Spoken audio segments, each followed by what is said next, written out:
I am really delighted to see so many incredible leaders and so much of our community here.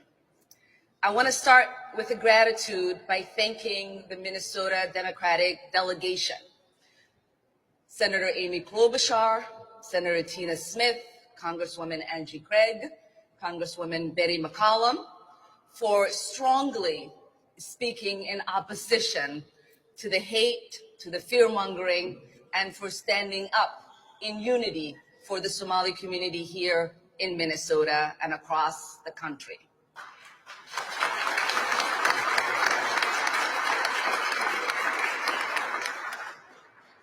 I also want to thank Governor Tim Walz, Lieutenant Governor Patty Flanagan, Attorney General Keith Ellison, for reminding folks why Minnesota is a great state, because we all stay united and uplift one another.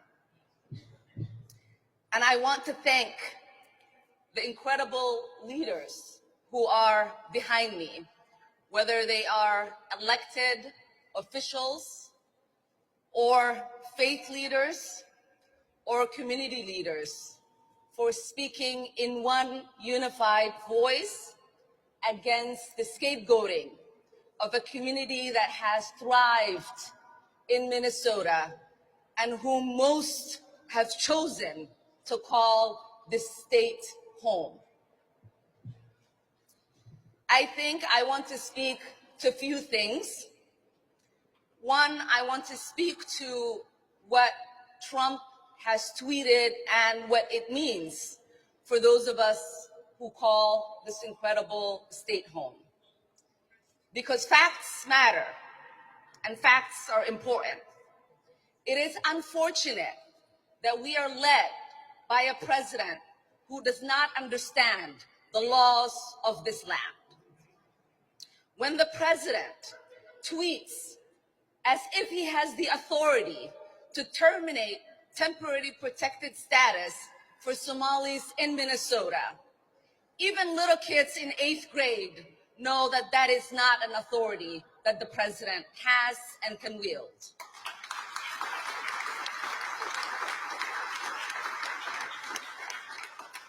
Temporary status protection for Somalis expires March of 2026, and anyone with that status has 60 days after for it to have any impact on them. And so if you are confused, if you feel threatened, know that the law is on your side and our demented president can't do anything about it.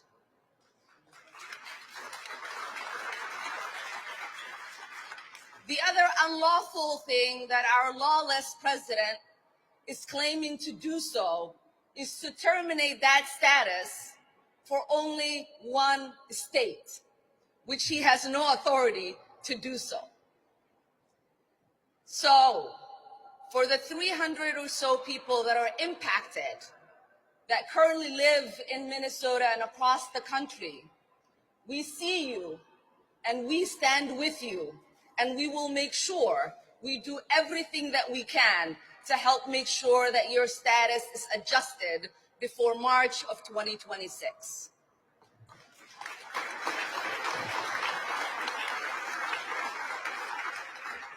Because you know and I know that there is nothing temporary about people's lives here in the United States.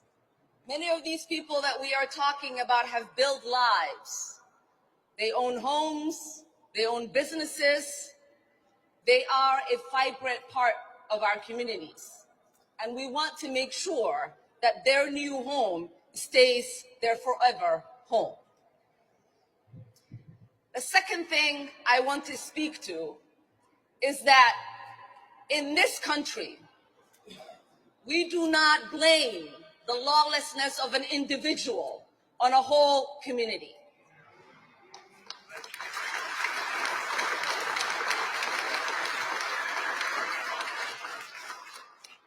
Because if you believe in law and order, you understand that if a person commits a crime, they face justice, and that you don't put that crime on a whole community. What we also know is that there is not a single evidence that the president or his cronies have put forth that there are any single resource from taxpayers in Minnesota that has gone to aid and abet terrorism. That language is dangerous. That language puts the lives of Somalis, not only in Minnesota, but across the country, in danger. And if the president believed that, and he had evidence, he would take people to court. So we are sick and tired of the president waking up one day and deciding to put forth falsehoods and demonize whole communities, while the ignorant people that support him then take the lies that he's spreading and use it as a fact. We've seen it during the campaign where he said Asians were eating cats and dogs. We've seen his vice president repeat those lies. We've seen the media run it as a headline as if it was a fact. That is shameful. That is shameful. That is ignorant. It makes us look like a stupid nation that does not believe in truth but traffics in lies. It makes the world mock us, and we are better than that. We are better than that as Americans.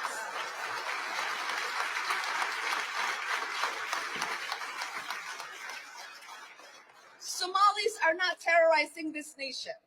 We are helping it thrive. Somalis have always seen themselves as a fabric of this nation.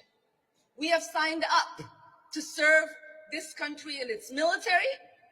We have signed up to teach children.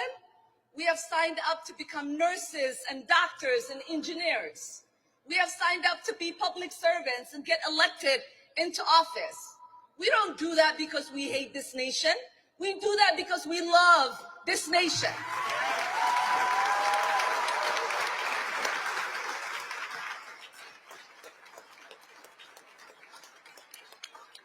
We do that because we have deep gratitude to the Americans who have given us the opportunity to find a new home, to settle in that new home, to find new joys in that new home, to start families in that new home, and to call that new home our own.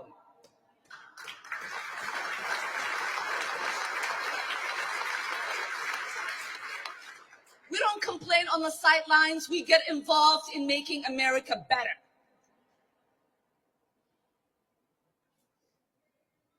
And finally, before I get off this stage, I just want to take a moment, because I always jokingly say that Minnesota doesn't just welcome refugees, but it sent one to Congress.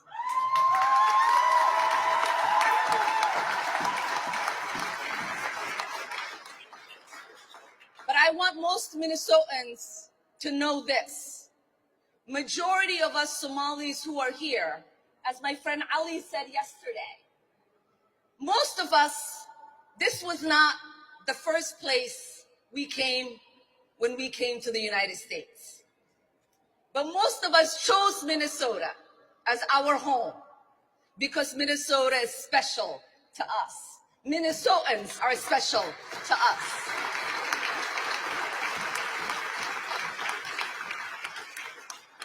When we moved from Arlington, Virginia, and came here nearly 30 years ago, none of us decided to move to another state. My siblings and I and my dad, until he died, called Minnesota home. Because, like I said, Minnesota is special. And I know almost every single elected Somali Minnesotan did not start out in Minnesota, but chose to come here, stay here, start families here, and ultimately serve the people who welcomed them into this beautiful state.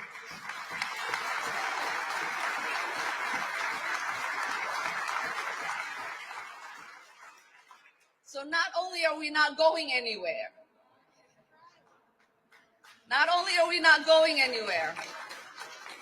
we are not going to allow anybody to make us feel less Minnesotan or less American.